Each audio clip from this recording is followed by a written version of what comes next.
BJP ಹಾಗೂ JDS ನಡುವೆ ಮೈತ್ರಿ ಆಗಿದೆ. ಈಗಾಗಲೇ ಚುನಾವಣೆಗೆ ಬೇಕಾದಂತಹ ಎಲ್ಲಾ ಸಿದ್ಧತೆಗಳನ್ನ ಮಾಡಿಕೊಳ್ತಾ ಇದೆ ಎರಡೂ ಪಕ್ಷಗಳು. ಇದರ ಬೆನ್ನಲ್ಲೇ ಮಾಜಿ ಮುಖ್ಯಮಂತ್ರಿ ಕುಮಾರಸ್ವಾಮಿ ಅವರು ದೆಹಲಿಗೆ ತೆರಳಿದ್ದಾರೆ. ದೆಹಲಿ ಭೇಟಿ ಸಾಕಷ್ಟು ಕುತೂಹಲಕ್ಕೆ ಕಾರಣ ಆಗ್ತಾ ಇದೆ. ದೋಸ್ತಿಗಳ ಮಧ್ಯೆ ಸೀಟು ಹಂಚಿಕೆಯ ಕಸರತ್ತು ಈ ಮೂಲಕ ಮುಂದುವರಿತಾ ಇದೆ.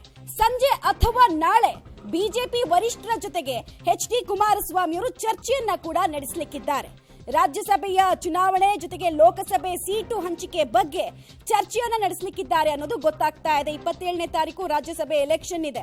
4 ಸ್ಥಾನ, 5 ಜನ ಕ್ಯಾಂಡಿಡೇಟ್ ಹೇಗಾದ್ರೂ ಮಾಡಿ ಮೈತ್ರಿ ಅಭ್ಯರ್ಥಿಗಳು ಗೆಲ್ಲಬೇಕು ಅನ್ನುವಂತಹ ಟೊಂಕ ಕಟ್ಟಿ ನಿಂತಿರುವಂತಹ ಕುಮಾರಸ್ವಾಮಿ ಅವರು ಬೇಕಾದಂತಹ ಸ್ಟ್ರಾಟಜಿಯನ್ನ ದೆಹಲಿಯಲ್ಲಿ ಕೂಡ ಮಾಡ್ಕೊಳ್ತಾರೆ ಅನ್ನೋದು ಗೊತ್ತಾಗ್ತಾ ಇದೆ. ಇಷ್ಟು ಮಾತ್ರ ಅಲ್ಲ, ಲೋಕಸಭೆ ಸೀಟು ಹಂಚಿಕೆ ವಿಚಾರಕ್ಕೂ ಸಂಬಂಧಪಟ್ಟಂತೆ ಚರ್ಚೆಗಳಾಗುತ್ತೆ. 25+3 ಫಾರ್ಮುಲಾನ ಅಥವಾ 23+5 ಫಾರ್ಮುಲಾನ ಅದ್ರ ಬಗ್ಗೆ ಫೈನಲೈಸ್ ಆಗುತ್ತೆ. ಜೊತೆಗೆ ಒಂದೇ ಹಂತದಲ್ಲಿ ಬಿಜೆಪಿ ಹಾಗೂ ಜೆಡಿಎಸ್ ಅಭ್ಯರ್ಥಿಗಳ ಪಟ್ಟಿಯನ್ನ ರಿಲೀಸ್ ಮಾಡಬೇಕಾ ಅನ್ನೋದನ್ನ ಕೂಡ ಇಲ್ಲಿ ಚರ್ಚೆ ಮಾಡ್ತಾರೆ ಅಂತ ಹೇಳಲಾಗ್ತಾ ಇದೆ.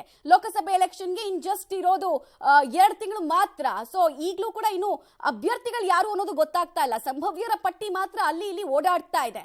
ಸೊ ಅನಾಯಾಸವಾಗಿ ದಕ್ಕಿಸಿಕೊಳ್ಳಬಹುದಾದಂತಹ ಕ್ಷೇತ್ರಗಳ ಅಭ್ಯರ್ಥಿಗಳ ಲಿಸ್ಟ್ ಅನ್ನ ಮೊದಲು ರಿಲೀಸ್ ಮಾಡ್ತಾರಾ ಅಥವಾ ಫೋಟೋ ಫಿನಿಶ್ ರಿಸಲ್ಟ್ ಎಲ್ಲಿ ಬರ್ತಾ ಇದೆ ಬಿಜೆಪಿ ಹಾಗೂ ಜೆಡಿಎಸ್ಗೆ, ಸೊ ಅಲ್ಲಿ ಕ್ಯಾಂಡಿಡೇಟ್ ಗಳನ್ನ ಅನೌನ್ಸ್ ಮಾಡಿ ನೀವು ವರ್ಕ್ ಮಾಡಿ ಅನ್ನುವಂತಹ ಸೂಚನೆಯನ್ನ ಕೊಡ್ತಾರ ಅನ್ನೋ ಎಲ್ಲಾ ಪ್ರಶ್ನೆಗೂ ಈಗ ದೆಹಲಿಯಲ್ಲಿ ಉತ್ತರವನ್ನ ಮಾಜಿ ಮುಖ್ಯಮಂತ್ರಿಗಳಾಗಿರುವಂತಹ ಕುಮಾರಸ್ವಾಮಿ ಅವರು ಕಂಡುಕೊಳ್ತಾರೆ ಅನ್ನೋದು ಗೊತ್ತಾಗ್ತಾ ಇದೆ.